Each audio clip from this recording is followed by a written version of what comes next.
Education held a meeting today that drew well over 100 people, and according to one observer, more media than the board has ever had.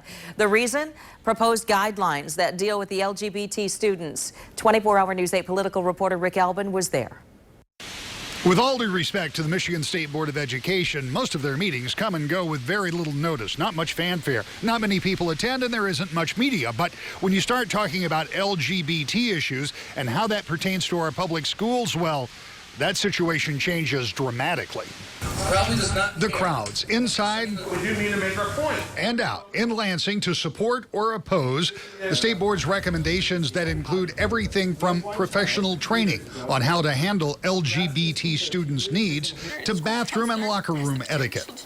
Plenty to talk about, plenty of emotion. When I confided to my best friend that I thought I may be gay, she turned around and told the entire 8th grade. By the end of the year, only one of my fellow classmates was speaking to me. On both sides. By proffering this, we're actually pushing a form of child abuse. The battle lines seem clearly drawn, even if the plan by the state school board isn't. These guidelines have been designed, and they're under scrutiny right now because we have testimony.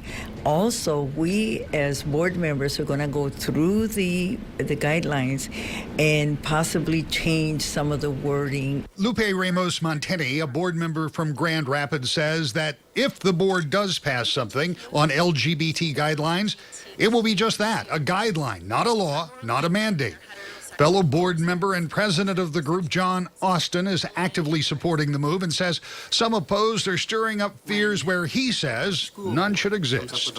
Some of this is deliberately fanning fears of transgender people, but some of it is perhaps not acknowledging that it's a reality and it's not a choice, and there have always been transgender people among us and children. There were dozens of people on both sides who wanted to testify, and the board said they would hear them all, 3 minutes at a time.